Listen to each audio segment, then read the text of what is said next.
Hello, everybody.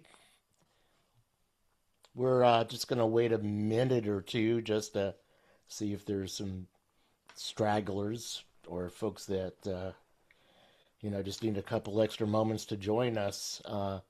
But hey, in the meantime, if you want to tell us where you're, um, should I say, tuning in from, what city you are in, why don't you stick that into the chat? Yep, I already did that. See, it's at the loudest. All right. San Rafael, Fairfield, Mm. Fort Myers. Okay.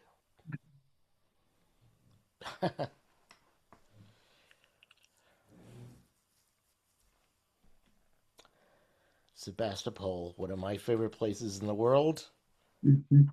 home of a wonderful documentary film festival that I've attended a number of times in the past. Diana, the Bronx.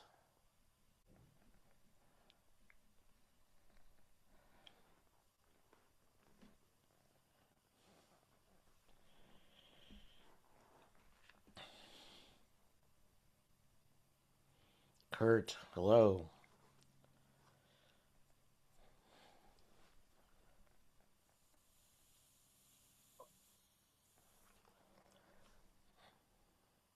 Well, I think I'm going to begin. I want to welcome everyone and thank you for joining us for Visibility, a conversation with Vivien Hillgrove, Sheridan O'Donnell, and Eric Ivey about the film uh, about about film directing with a visual disability. My name is Jim LeBrecht. I may be best known as the co-director with Nicole Newnham of the documentary Crip Camp, and I'm delighted to be your moderator today. I'd like to give my visual description. Um, I'm an older white guy with curly, kind of grayish hair that hasn't quite dried yet, and a gray to white goatee. I've got a black shirt on and tortoiseshell rimmed glasses, and behind me is a red wall with a poster and some photographs. Today's conversation is inspired by the national PBS broadcast of Vivien's Wild Ride, directed and produced by Vivien Hillgrove. After a 50-year career in cinema, Vivien starts to go blind, forcing her to re examine past traumas and relationships and to reinvent herself and her art. A beautiful cinematic memoir, the film had its PBS premiere on Independent Lens on January 26th and is now streaming on the PBS app through April.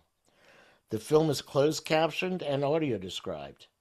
If you haven't seen it, please check it out. Just a remarkable film.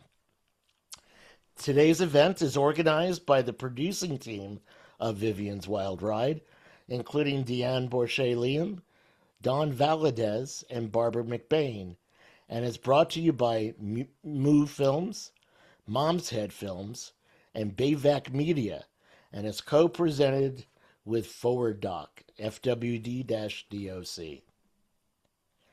ASL interpretation is provided today by Annie Diekman and Jenna Williamson. Thank you both. For captions, please select the caption option in Zoom. Before I introduce our speakers, I have a few housekeeping items to mention. This meeting is being recorded and transcribed. A link to the recording will be provided to all registrants after the event. We will keep everyone on mute throughout the conversation. We will have a short Q&A toward the end of our presentation. Please type your questions in the Q&A section. That can be found at the bottom of your Zoom window. You'll probably see what's a more icon with three dots. Click on that, and you should be able to find the Q&A icon to press on. We will take a group picture at the end of the event that we will be sharing on social media. I will remind you folks that if you don't want to be or you do want to be in the photo, to make sure you either have your cameras turned on or turned off. Um, if you have any Zoom related issues on it, you can text Brooke at the following telephone number: 502 592 1995. All right, now to our speakers. Please welcome Vivien Hillgrove, director, producer, writer, and editor of Vivien's Wild Ride. My name is Vivien Hillgrove, as you just heard, and I'm a white-haired, 79-year-old elder, and I'm a she/her, and I'm dressed in a maroon top with a V-neck underneath, and you can't see my feet, but I have some fabulous pair of tennis shoes on. Behind me is my edit room, and let's see. Oh, I'm gay. All Almost right. forgot. Handing it off to Eric Ivey, who's the co-editor and co-producer of Vivien's Wild Ride. Hello. Eric, take it away. Sorry. My name's Eric Ivey. I'm let's see, I'm a middle-aged white guy I'm wearing a hat and I have a black shirt on and I'm sitting next to Vivien. We're sharing a camera. And yeah, I got to work with Vivien on her film as a co-editor and co-producer and cinematographer, and I'm just honored to be here and honored to be part of this conversation. Thanks for having me. Last but not least, as they say in the show business, Sheridan O'Donnell. Sheridan's the director of Little Brother and Rising Phoenix, A New Revolution. Sheridan? Hey everybody, yeah, my name's Sheridan O'Donnell. My visual description is I'm 36 years old, half Korean. I got green glasses on and an overshirt and a tan undershirt, and he, him. And yeah, I'm a writer and director of films. I've been making films for 17 years, which I thought was experienced. And then I met Jim and Vivien, so I'm not that experienced. But yeah, I'm a legally blind director and I'm excited to talk to everybody today. Great.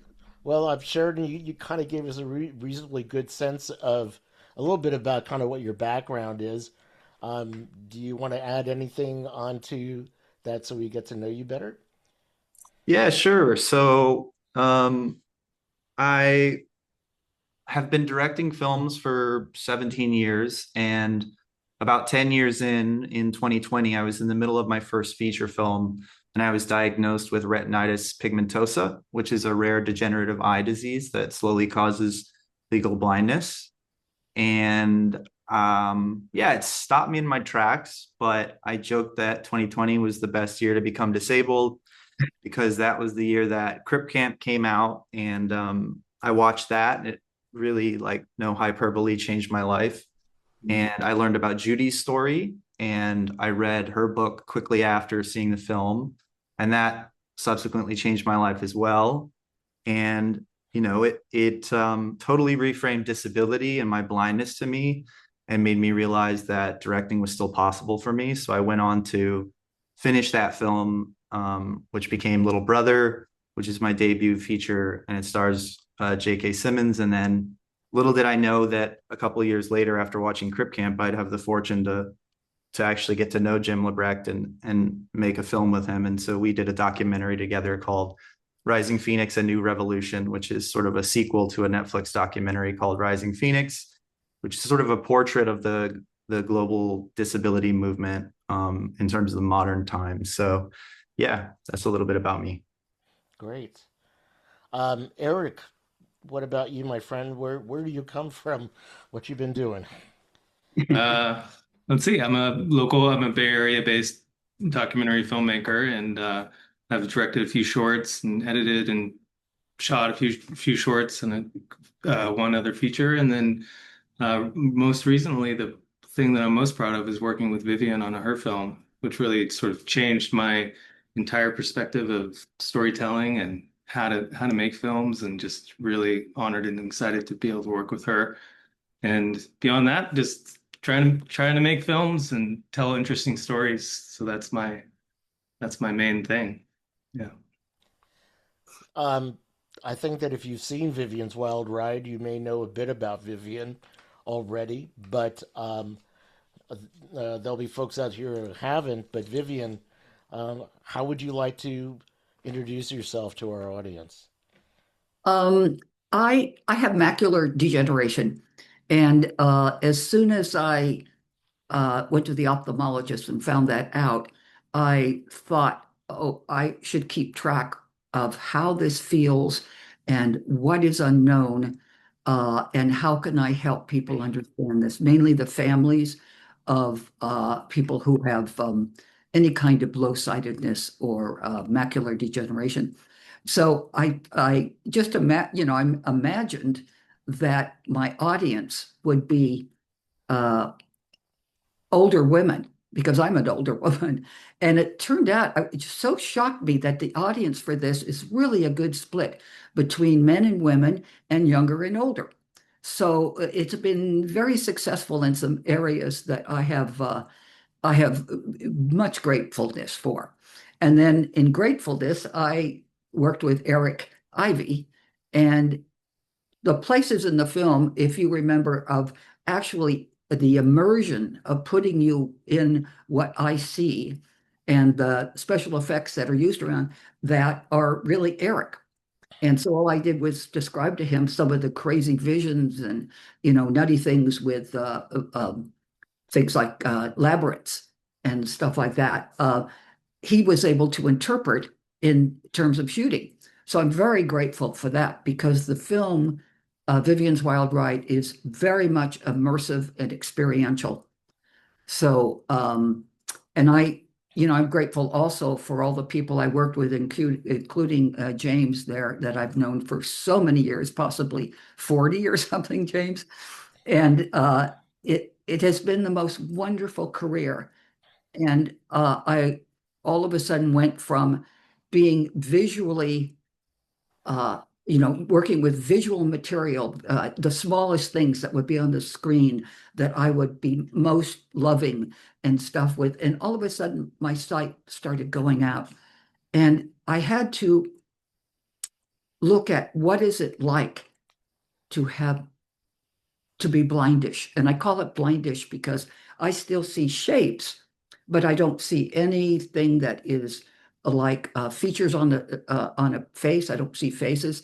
I can't read and things like that. So it's just, I'm very grateful that I can actually see, blocks of people like that. And I worked in the film industry for 57 years, and I hit the time in San Francisco just at the height where there was Lucas Coppola and Phil Kaufman and all these fantastic directors, and I felt that they were my mentors.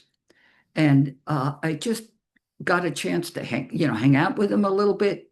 Walter Murch, the very well-known editor. And I just thought this was the greatest thing for a kid from the burbs who just walked into San Francisco at a time when it was so amazing and so free and so, you know, free thinking. So Vivian's Wilder Ride is kind of a, if you mixed very personal film with Nat Geo of San Francisco, you would better of what this is, because we take you to places and we let the audience feel what they feel. So I don't try to preach. I try to open up this world that I was lucky enough to live and have them immerse themselves in the time and place. And I forgot what I was supposed to say next. You know what? I'm gonna take the reins and help Yeah. you here, and I'm gonna just jump around our list of questions a little bit because you started Okay. talking about the film a bit, and how do you, Viv? How do you describe your film? Mm. It's it's a series of memories that I have that are very personal. And since I was very advantaged by having a film career for like, how long that I did, when I started losing my sight, it made sense to me to start chronicling that so that I could make a deeper piece of film. And I would describe it as a memoir on acid, basically. So it has these wild things that I see that, as I said, Eric has interpreted, and I just wanted to kind of put the audience in a place where I'm not lecturing at them, I'm not showing things and describing it, but they are making up. Oops. Whoops, We're was good. that the ocean?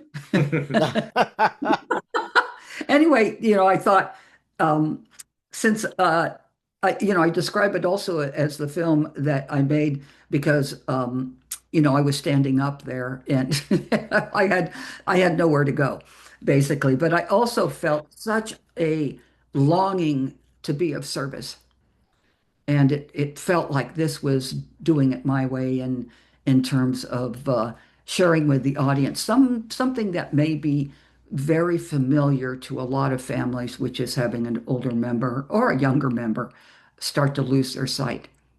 And the most wonderful comment I ever got is that this one woman who was at the Earl Baum Center for the Blind really said, in a nutshell, now my children understand what it feels like for me. And they were able to find this way of communicating and really knowing their parent. And so I thought that was really beautiful. If I could do that for just, a couple hundred people, I would be happy for the rest of my life. So I love audiences and I love film. And now I've found, I think, a way of contributing uh, to this wonderful background that I've had. I was curious about what you were initially, what you were hoping to cover and how that changed over the course of making the film. Oh, that's really a good question. Um,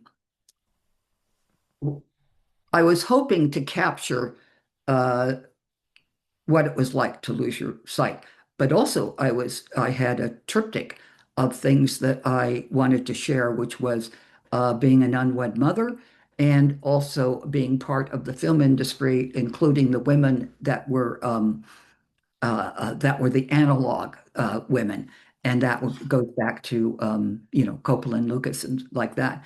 Uh, those are two webinars, I'm sorry, conversations that are coming after this one. And I'm very excited about those two. So, what did I expect? Expected, but not as much as I got back. I mean, it really floored me how successful it was. And I was so delighted and just grateful for that. So, I expected a certain demographic, didn't get it, got a bigger one. I expected that people would think this person is a little Looney Tunes and crazy. But what I loved about making this film is the camaraderie and the community that was created around it, including the Earl Baum Center for the Blind. And this has been where I find a lot of healing in terms of being able to transfer out of a very visual world into a world of sound and a world of wanting to share and caressing the audience in many ways, holding them in my heart. Well, your work as an editor was both in picture and in sound. So I think you had that acuity certainly to work with. Right. Um, um, Sheridan and Viv, I have a question for both of you. Um, uh, Sheridan, let's start with you. Did you have a target audience for your film? Um, who Yeah, are you trying to reach, I guess? yeah. So when I was reached out to about the project, it was already sort of coming together and they were looking to hire a disabled director, which is We're kind talking of, about Rising Phoenix, right? yeah, talking about Rising Phoenix. Yeah. And the first thing that Well, the first thing I said to them was that I didn't want to do a sports movie because I'm not very athletic and not into sports. But they said that, oh, this is going to be way different than Rising Phoenix for any of the audience who's seen that film. It's a wonderful film, but it's about sport. And they were like, we want to change the image of disability. And I sort of took that mission and ran with it. And the other big thing that they said to me that I couldn't get out of my brain was no preaching to the converted. And I do feel sometimes that disability film can exist in this sort of vacuum where we all speak amongst each other and we really understand language and ethics and advocacy and rights and stuff, but the outside world doesn't, which is why I think Vivien's film is so powerful, is that it brings non-disabled audiences, non-blind audiences into that experience. But that was really the audience. So like every decision that we made on the film was about targeting people who didn't know anything about disability, who were ignorant about things. And, you know, that guided me. And everybody has their own personal relationship to how they communicate. But for me, it was like, I got diagnosed when I was 30, and I was very ignorant of things about disability until I became disabled.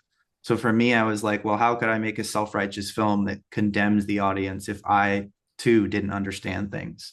So I think we tried to make a film that was really open-hearted and like an invitation for non-disabled audiences to safely come into this space and learn about disability. Mm. And Vivien, you've taught that your target audience wasn't, or kind of what it wound up being. Can you explain that just a hair more? Yes, I really expected, it's so wonderful being here with Sheridan because he's younger and I'm older. And yet I feel there's so much simpatico and relativity between the two of us that I realized that the disability conversation is not limited to a demographic. It's a very important conversation to have. And I felt like if I was able to raise the curtain, so to speak, and really kind of get in an in-depth way, something that was vulnerable, something that was really innovative in terms of its style, because no other film that I know of has that same kind of style. And it just seemed like I'm losing my sight. I want to make a movie that's beautiful, that's exquisite. When I saw The Labyrinth at Earl Baum Center, I just knew what it would look like if with 500 votives outlining the accessibility labyrinth. Uh, and uh, I just felt that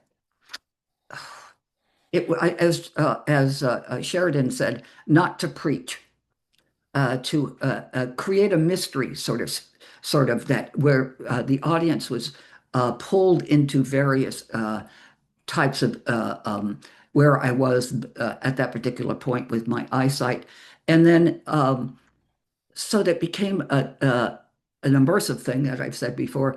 That there's a saying that is so beautiful in uh, in uh,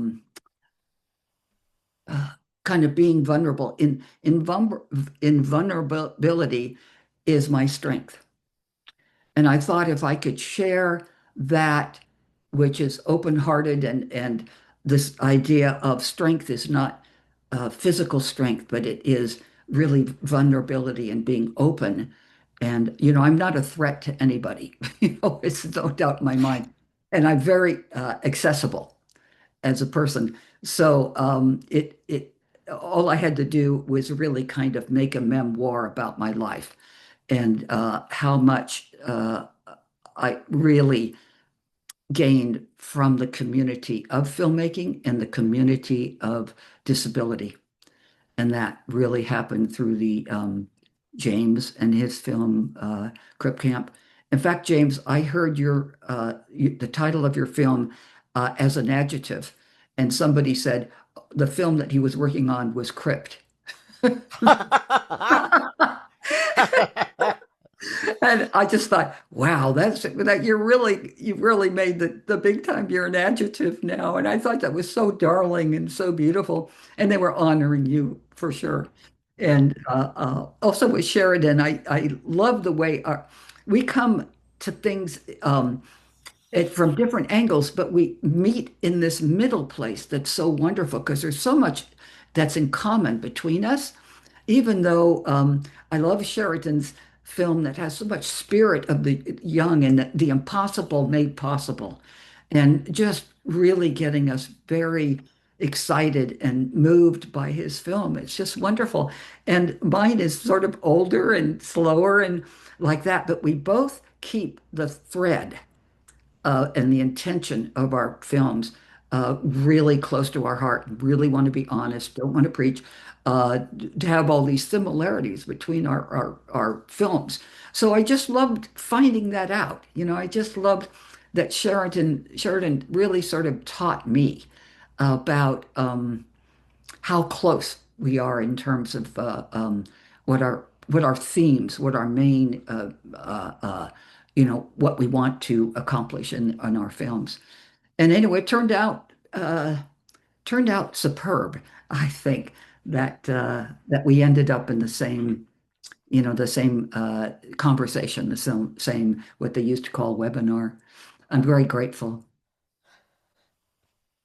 Well, I just I don't want to cut you off, Sheridan, if you wanted to jump in on something, but I kind of have a follow-up Go ahead. question for all of this. Like I remember the first time somebody said to me, it's not hearing loss, it's deaf gain, and which is kind of an interesting way to kind of flip the script here. And I know from our previous conversations um, that and what you've kind of alluded to here a bit, Vivian, especially that as your eyesight was changing, your way of working changed, but also it wasn't so much a loss as an evolution. And, disability is part of the human condition, Right. and it's going to come on suddenly, it's going to come on slowly. But I'm kind of curious from both of you about your work as directors and people working in film. What was this transformation? Viv, you talked a little bit about relying on audio more. Mhm. Maybe we'll start with you and then we'll go to Sheridan, okay? What I think is remarkable, that's beautiful. Our brains are so there's so much information and there's so much imagination that happens in our brain. I think is if I'm to describe it, I'll describe it in terms of something that actually happened. I was walking up and down the boardwalk, which we have at our house that we built, and then I have macular, I don't see color, right? And so I was walking up and down, and all of a sudden I saw a bright blue Agnes Vitus castus, and then I saw a trumpet vine over here that was bright red, and I went, "What a tricky brain!" My brain was bored, obviously, and it couldn't see color, right? So my brain invented and saw these colors. I actually saw color. And I just went, that is the coolest thing in the world.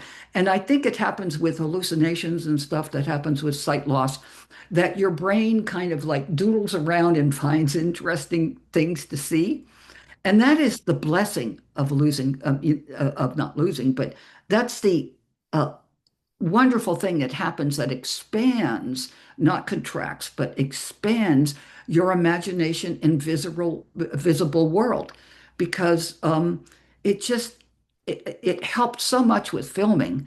As I progressed in my blindness, Eric came to the front and took over the editing, and for a while we crossed over. But he's been remarkable to work with. But back to the idea of what it is an asset, that I find that I've slowed down huge, so I didn't drop dead in front of my computer. And there is an attention to detail because of the slowing down. I see things that I never saw before, like a tree. And I was in such a hurry and being so consumed by what I was working on, if we're all going to die if we don't get this film done, kind of space that I went through for over 50 years. So all of a sudden, I had this world that I could see for the first time. And that had with the vision of quiet and the vision of I hadn't noticed that our whole place turned into a forest. And then all of a sudden I looked up and I saw the shape of this tree. And I just went, I've never looked up in 10, 15 years of what that site was. So to me, my sight and my mind, that is so fun, it really came together and enriched my life, my relationship with my spouse Karen. It really increased our affection between each other because I have to be really close to her to see her. So it really it's a wonderful thing. There's more affection in my life. So it's not a loss. It's just redefining and relearning another language. And Mhm. that's what I find thrilling. And and I can't wait to do more. It's just All right. pretty fantastic. And the sound too, it's like the sounds of things become a new language of vision. And so I love hearing um there was a time when I didn't listen to anybody. I was just going to do it alone. That was it. Yeah. But I've joined the community now. And that has been wonderful. And I appreciate them in a different kind of way. That's very loving. Well, we benefit from you joining the community, that's for sure. Eric, I'm going to come to you in a moment, but I want Sheridan just to reflect on, because you've been making films for a long time, and I wanted to kind of repeat the same question about how did your change in vision Yeah. affect your way of making films? I mean, I echo everything that Vivien said, and I think that initially, like, there is this period of loss and there is this period of grief. And I think if you watch Vivien's film, like, they honor that. Eric and Vivien really honor that. And the way I would describe it is that you're mourning the life that you thought you were going to have. And we all have this expectation, right, of like what our lives are going to be. So I had an expectation that my life was going to be sighted, and I had to realize that it wasn't going to be. At the same time, now that I've been blind for 6 years, that started to change. And I kind of realized, like, why did I have that expectation? And it's realizing that this isn't a detour from the life I was supposed to have. This is just the person I'm meant to be. And I describe it as like, because we both have degenerative conditions too, is like there can be some instability there of just like you're losing sight every day. And like I imagine that even people in the audience right now are thinking like that seems scary. That's something that I wouldn't want to go through. But what I've tried to do is rather than be dragged towards blindness, kicking and screaming, claws in the dirt, it's like, what if I get up and just walk towards it? What if I stop fighting it? And that's what I've tried to do in my life is immerse myself in disability culture, talk to a lot of blind people, talk to people who are more blind than me, and specifically target people because I had, as I said in my intro, like, I'm going to keep making films. I'm not going to stop. So it was reaching out to people who are blind, who are doing things that I haven't had to cross that threshold yet. Like Vivien's sight arguably is like less than mine, but she's made this extremely visual film. So that to me inspires me because it says, why do we correlate sight with vision, And yeah, I mean, I've made adjustments. There's accessibility, but it's really just talking to other blind people. I have a friend named Joe Strecce, he's a blindness consultant on TV and film, and he has RP, which I have, and he's probably 15 years older than me, and he has basically no light perception. And the way he does his job, which is a visual job, is he has an earpiece in where he has a sighted guide live audio describing what's happening on set. So it's like there are solutions that we haven't found, or we are finding right now, and that's sort of the, this is like the pioneering days of blind filmmaking. But yeah, I do a lot of work in trying to understand that blindness is not something to be scared about. And I question in myself, which, Jim, all about internalized ableism, but it's like, why do I fear blindness? Do I fear it because all I've ever seen is Scent of a Woman, where Al Pacino wants to kill himself because he's blind? Like, I start to question these narratives that I'm throwing those narratives out, and I'm finding new people who are offering me new narratives about blindness. And I do want to quote, I looked it up because I want to quote my friend Will Butler, who is like crucial to me reframing blindness in 2020, which he's like, everyone says you're going blind, like you're going crazy or you're going AWOL, but like, and it makes it seem like you're being pulled away towards something. But he's like, I like to see it as I'm arriving at blindness. And it's not this, it's all about that. It's all about reframing it. And it doesn't mean that there aren't hard days still, because my sight is still changing. But I look to people like Vivien, and I look to other blind filmmakers and I know, and I say, I just have to keep the faith and keep doing it. So, yeah. I met Will recently on, I think he was a producer on Joy Bubbles, a film that premiered at Sundance. A really great guy. Yeah. So I'm going to come back to Eric now. And Vivien, you alluded to something here. And Eric, your role of working with Vivien kind of changed over the course of making this film. First off, I'd love to know, just briefly, if you can, how did you meet Vivien? How did you first get introduced to her? And then talk about how your work and your relationship changed, and maybe your relationship stayed the same, and maybe it was just the work that shifted, or it just evolved. I'm really curious about that. Yeah.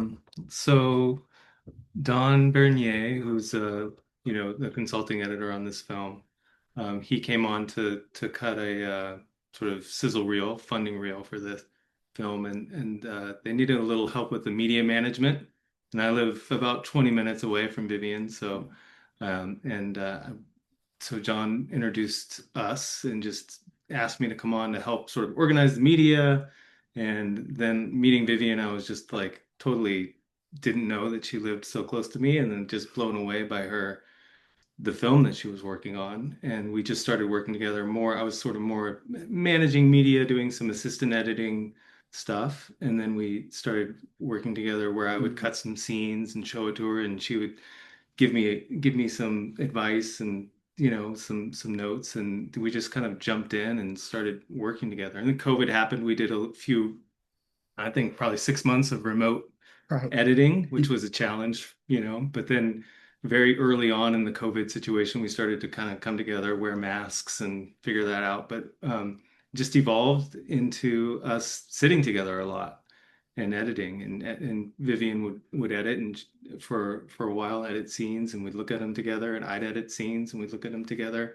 And then eventually we just started where it was just Vivien and I sitting there working on her film together in just such a unique and intimate way. I think I think it's a very rare opportunity to be able to sit with somebody in such a intimate way, to look at the film together. I feel like, in a lot of ways I was sort of her eyes in one way, but I also felt like I was seeing the film from her perspective too.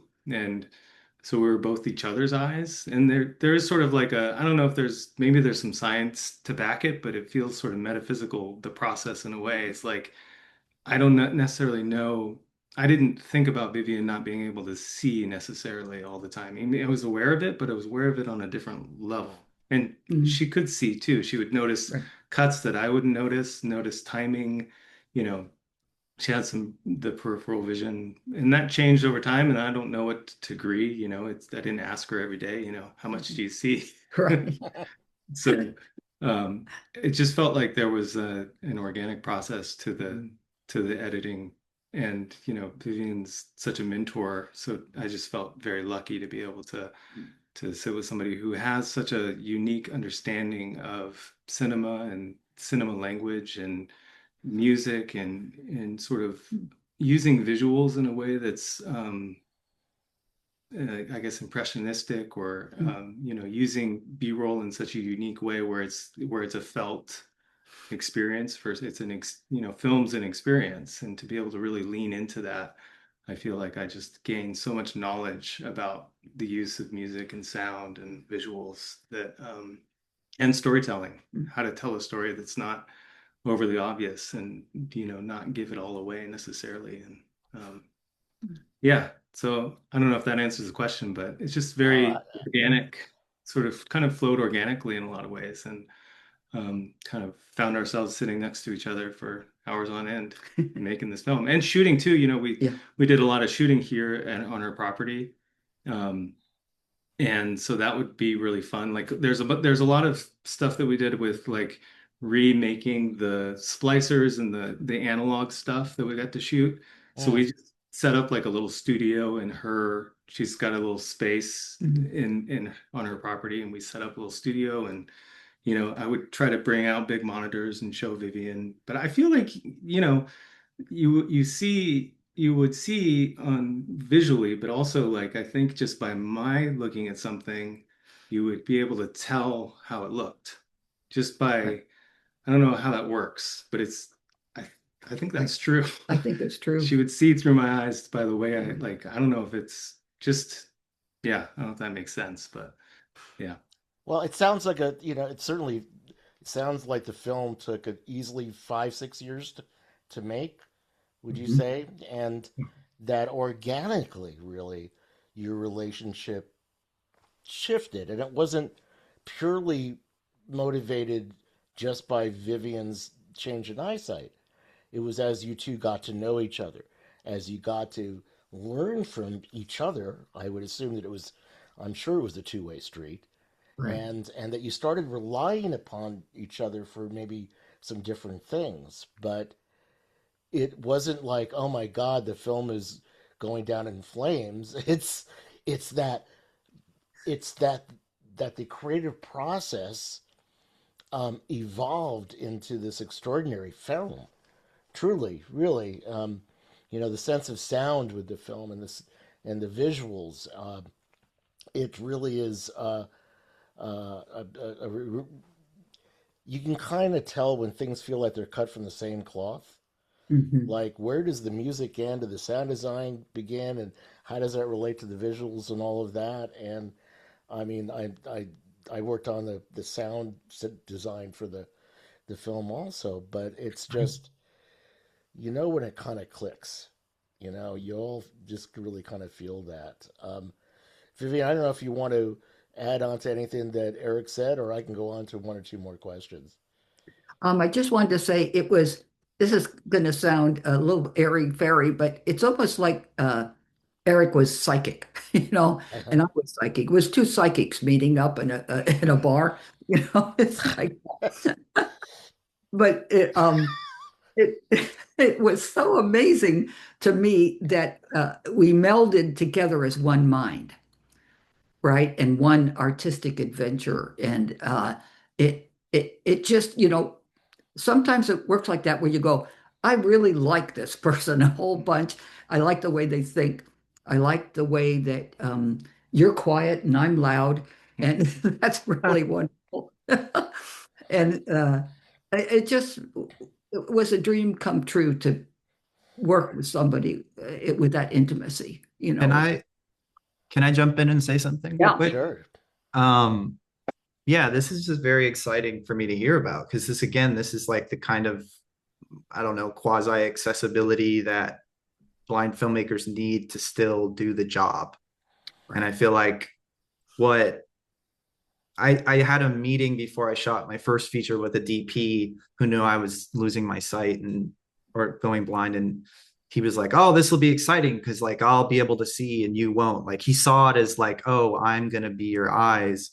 Right. And I think what's really encouraging about the way Eric described it is that I could just look at Eric's face right now and know that he was still honoring Vivien's vision and Vivien was still leading the film.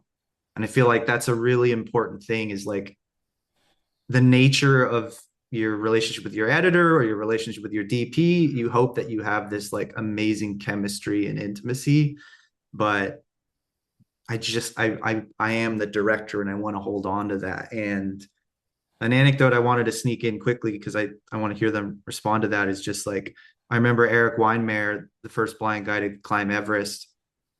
He was going to get fundraised by the National Federation of the Blind, and he met with the president. And the president said, "You're going to do this, though, right? They're not going to just carry you up to the top and spike you like a football." And I think that that's a really important thing, though, is like, I kind of actually cried a little bit when I read that section of the book, because I don't want to get spiked. I don't want to sit in the back seat.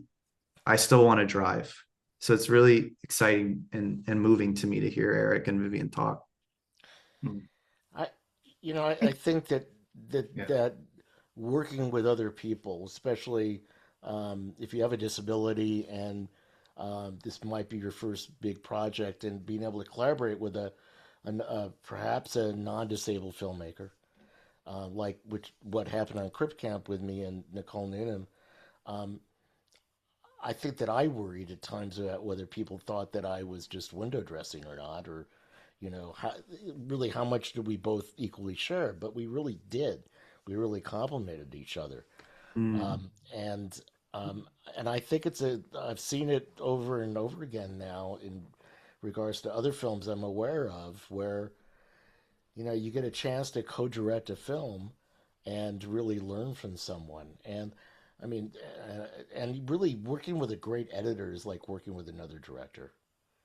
Mhm. That kind of a collaboration is so good.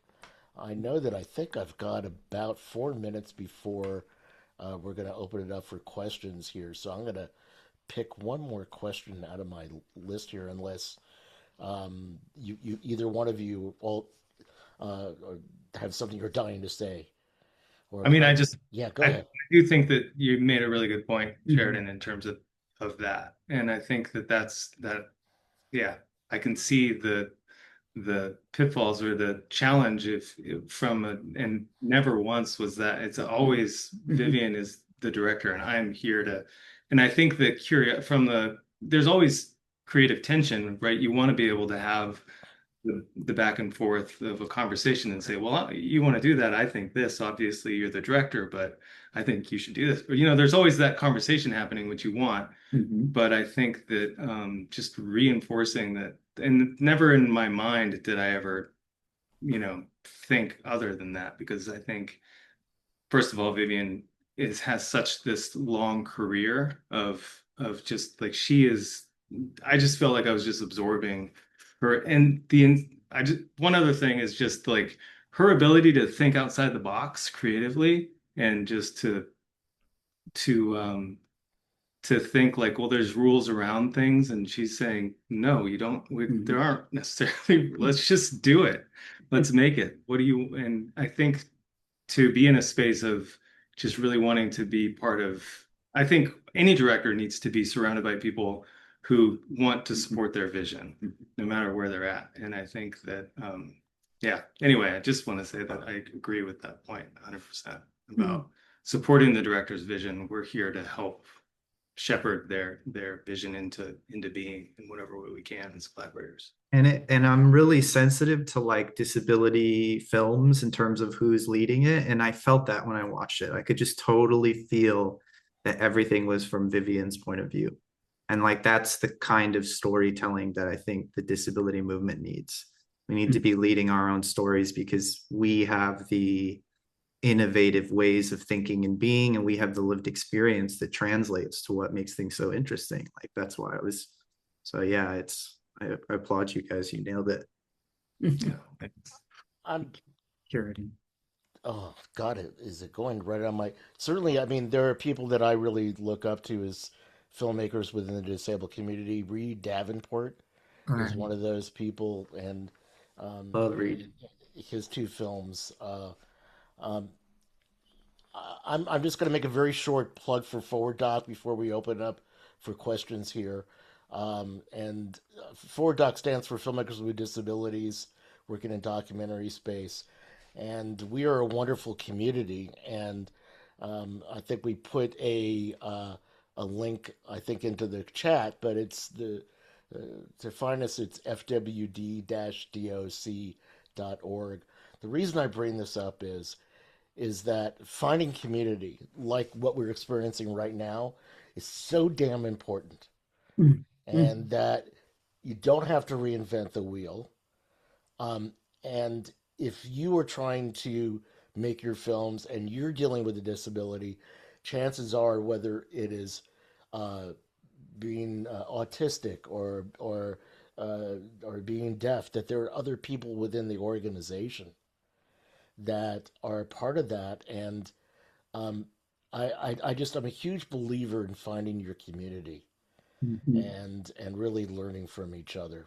So, and we've got 1,300 members in 37 countries right now. Wow. So it's just a remarkable evolution. So thank you. Yeah, and Amanda just came into the chat saying we have so many amazing members here today, and thank you, Amanda, for your leadership in FWD-Doc. Okay, so now we've hit the time for some questions from our audience. And Don Valadez, how are you? Hey, I'm doing Hey. great. Great to see all of you. What a totally fascinating conversation. Yeah, I'm Dawn Valadez. I work with BAVC Media, and I was also a helper producer on this project. I'm in my 60s, light-skinned Chicana, wearing an embroidered sweatshirt. I have silver hair, shoulder-length hair, and glasses with a kind of fuzzy background. And I am here to help with questions from the audience. And it looks like actually somebody has their hand raised. So I think that's cool. And it looks like it's Loretta. So I would love to have, if Loretta wants to come in and ask their question directly, that'd be cool with me, if that's cool with you guys. Sure. All That would right. be great. I'm Loretta Molitor. I'm a 60 something queer person. She, they, whatever. Um, and I had the good fortune to work a little bit on this as well. We have a few people like that here. Um, and um, I was curious, Vivian, like when we did a little bit of voiceover recording, re-recording as your dialogue changed, and we were evolving that, and you were in a transitional place, and it was just the two of us there, so I feel like I got a little taste of that intimacy of working with you in that way, which is great.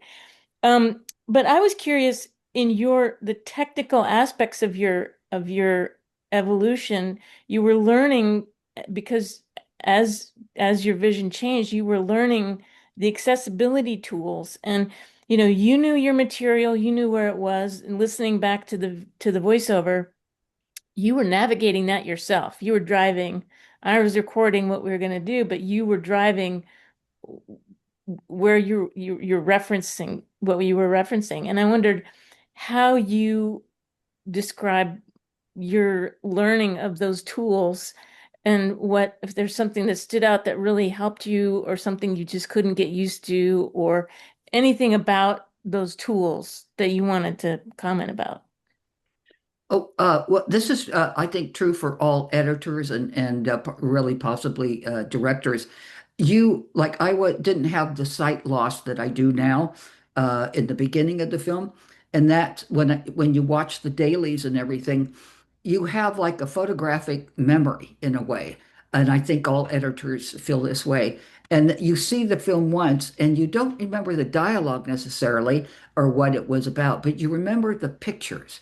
So when I started losing more sight, if I heard something or I needed to know something, I just kind of went backwards in time and remembered, oh, there's this beautiful shot because mainly I think of it as a visual film, uh, but like the old time of editing, the old way of doing it, is that you would cut the film in your mind first because it was so difficult to make the splices and a real pain in the butt. And keeping a kind of a memory of all the stuff, if I heard the dialogue and it was referencing something, I remembered that that was a shot that I wanted to use or, like that. So, is that answering your question at all or not? Or am I off base? No, I mean, and that's part of it, I think. I think it was in physically you were navigating, the script The of voice. what you were changing in the dialogue, so you would have to find it, and it was a learning process for you. You were right in the middle of it, and I just, you know, it- it was just, I could see there were times you were frustrated with it, but you know, um, I didn't know how you feel like your process was with working with those kinds of accessibility tools. Where it will read it out loud. I see what you're saying. Right, right. Voiceover, I just live and die by voiceover. It just helps me so much. And in terms of accessibility, um, boy, uh, there's mm, it's a hard one to answer. The tools. I'm going to switch over into something that has been a tool that has been really important, and to me, it's a health aid, and that's cognitive behavioral therapy. And I think it's something we haven't really gone into, but you have to keep your health during this process. And what I love about this particular CBT is that you move towards the things that scare you the most. So moving forward as a tool was what I tried to embrace on this. And it was, if it scared the crap out of me, if I had to go deep, if I had to feel the pain again and see the film, the hardest parts for me of relinquishment, that's what it took, right? That's just what it took. And so say welcome. And it took me a long time to learn that. And I felt like I was practicing CBT before I took CBT in a way, you know what I mean? And so I would say that the tool that is most, most important is this ability, is an ability to know um, what is important to you, where you want to go, and even though you can't see, I can hear it in the narrative, and I know where we're going, and I know what's happening, and I know which visuals I want to work with. But it also means you're dropping into stuff that is really tough, that's really hard to do, and I think that's a tool of I'm a terrible example of it, but of taking care of your health as you're as you lose, not lose, but as you're modifying your way of working in the film industry, to be honest.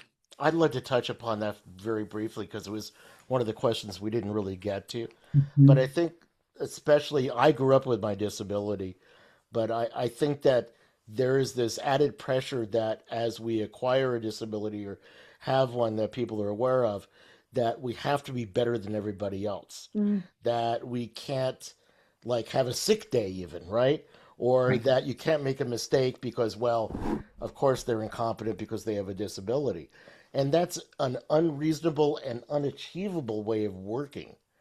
And I think that I just think that it's important for us to recognize that everybody's body is different. Everybody's body is going to react different ways, and that this idea that you have to be made out of steel and is not a humane way to live, and it's not a humane expectation to Mhm. give to the people you're working with. And I just, if you have any reflections upon that, Sheridan or Vivian, I'd love to hear it. I mean, I called you when I was making the documentary and told you that very thing. I was like, "Oh, Jim, I'm losing my mind." I'm this is like sort of off topic on topic, but I'm really inspired by this figure skater, Alyssa Liu, because she stepped away from figure skating for like 2.5 years.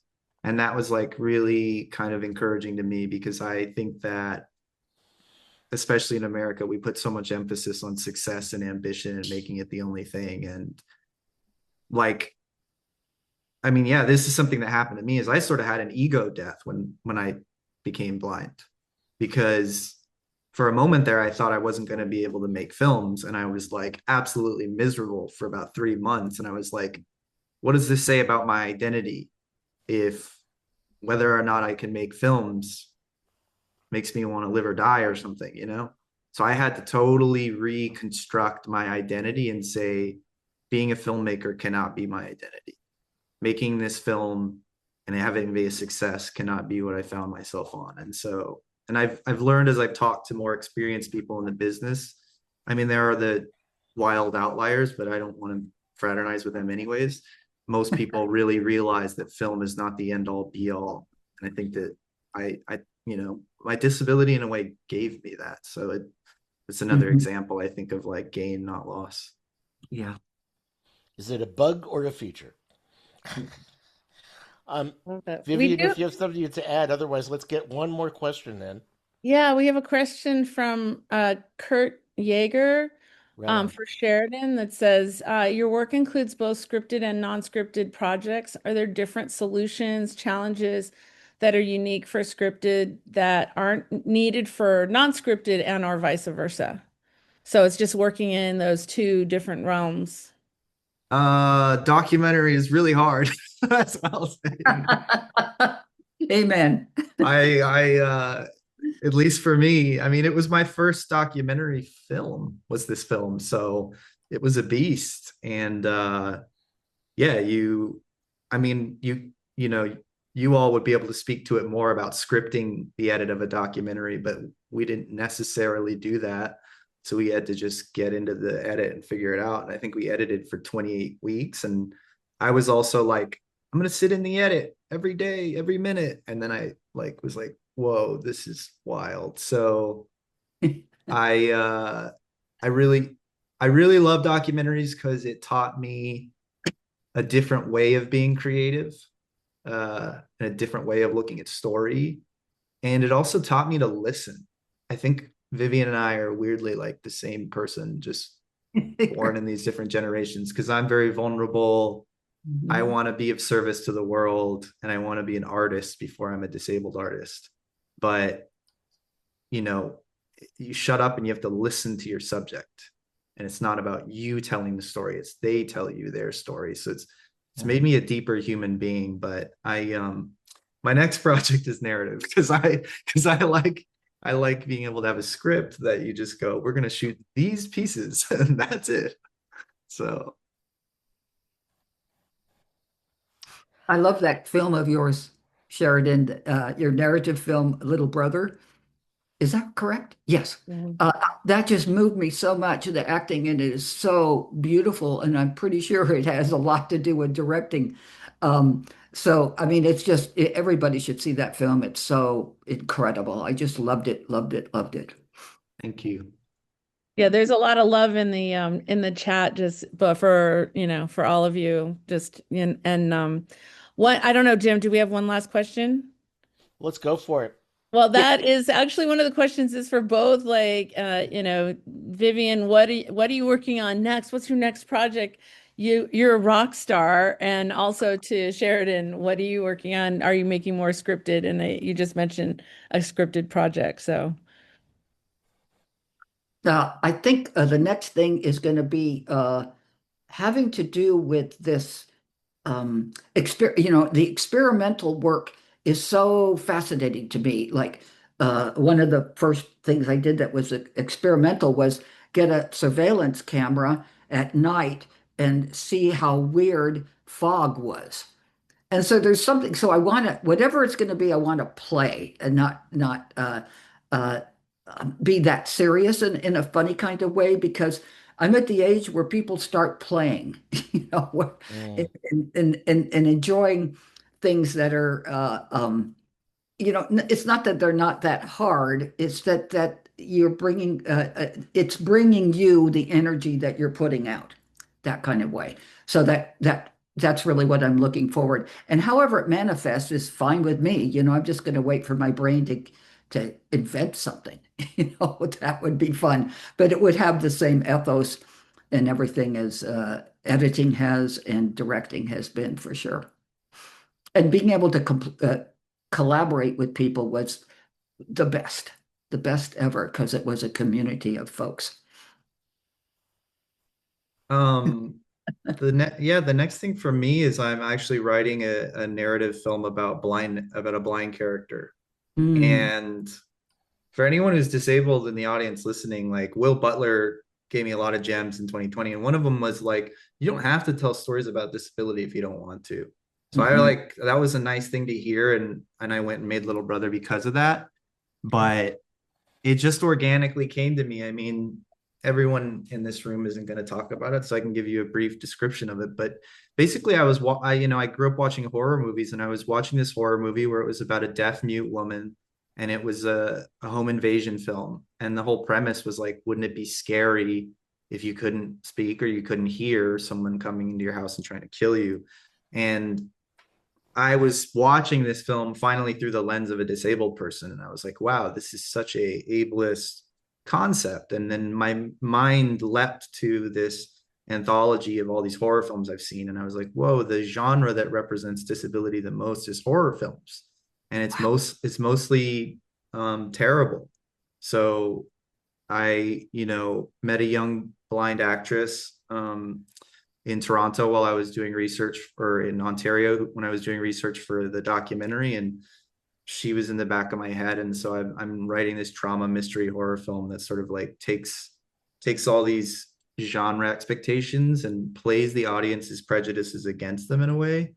And yeah, I'm trying to write a starring role for a blind actress and really break new talent, because that's what the community needs. And I have other stories I want to tell, but it's like there's not many blind filmmakers, and so I feel a certain duty to my community to tell a story and I'm in somewhat of a privileged position to make a film like this. So I'm going to take that shot and throw all my weight into it and see if I can get it made. So we'll see. That's awesome. That's so exciting. You just made me think there is a film festival called Access Horror that is disabled filmmakers making films that are horror films. Really exciting. Totally flip it, take it. I'm excited to see all of your work. I think we have to pass it back to the studio where you are, Jim. Yeah, well, I would like to just see, we've got a couple of minutes for some just closing thoughts from everybody that was here today. And Vivien, Eric or Sheridan, do you have any closing thoughts as we wrap things up today? I think that one of the things is, if there's a door, open it. Just go through it and see what happens in many ways. And just the flexibility of your mind to do that, I think it comes with this sense of humor, with this hanging out with people who you love, and all this wonderful space that is so much a part of filmmaking. Lots of friendships for a very long time. Done. Sheridan, Eric? Yes, I think it's probably evident from this panel that we just did, but like the main thing I like to remind people is that blind people are visual. We watch television and films, and we have vision, and like I think people think blind director or blind filmmaking, like, oh, what's blind film? It's like, oh, there's not going to be any picture and it's all going to be sound effects. And it's like, no, we have inner vision. And that's what Eric and Vivien are describing when Vivien made her film, is she has inner vision of what she wants to do. And the example I give is that when I wrote my feature film, and I was sitting in a room with 4 white walls, and it's this totally visual experience, but it was all in my mind's eye. And so just just try to remember that blind people are visual, and I think that, just for better or worse, like Netflix and streaming and media is like the cultural water cooler, and I think that blind people deserve to be a part of that conversation. So we need to just throw out this idea of like, well, it's everyone but blind people because they can't see, because that's totally bullshit. So Right. sorry to swear, but it's Bay Area people. I feel like I can swear and get rowdy. Hell yeah. Eric? Yeah. No, I just think this is a really important conversation, and I appreciate the opportunity to talk about the process and to talk about the filmmaking, the collaboration between us, and to think about it a little. You're in it. You're not always thinking about it. So just the opportunity to put words to it and to think about it. And yeah, I think it do really feel how important it is. And I hope that, through Sheridan's work and through Vivien's work, that more people just feel that there are lots of opportunities to share their voice and to be heard and to speak from their perspective. And there's an audience for it. And I just, I'm excited about this whole thing and Forward Docs and this conversation. So thanks for having me. Well, I have a little bit of information here just to pass on before we close up. My kind of closing thoughts are that I truly believe that we are in this golden age of documentary, especially documentary filmmaking, when it comes to the disabled community, and that it's only going to get better as more people are able to make films and those films are able to be seen. Anybody down in Los Angeles, Slam Dance is going on right now, and they have a track called Unstoppable, and there are a number of different films made by disabled filmmakers that are part of that track. And I also know Forward Doc's going to have a meetup at some taco bar on Saturday. So wish I was going to be down there with y'all. So first off, I have to thank everyone from being here today with us. We had easily about 60 people or more in the audience, which is fantastic. And this is the first in a series of public events inspired by Vivien's Wild Ride. On February 26th, I want you to join us for Relinquishment, Reunion, and Family Truths, a conversation with Vivien Hillgrove, her daughter Kathleen Toski, and Dr. Sarah Doken Morgan, and moderator Astrid Castro, founder and CEO of Adoption Mosaic, in a conversation about relinquishment during the baby scoop era of U.S. adoptions and the complexities of adoption reunions decades later. And then on March 11th, join us for Rewind, a panel featuring Vivien and other women sound editors who worked at American Zoetrope, the Saul Zaentz Film Center, and Lucasfilm during San Francisco's golden age of film sound, which was about 1970 to 1990. That will be moderated by Rivka Beth Meadow. Registration links to both events are in the chat. Check out Sheridan's film, Little Brother. There's a link in the chat. And catch Rising Phoenix, A New Revolution, when it's released. Thank God. Please, let's get that sucker out in the world.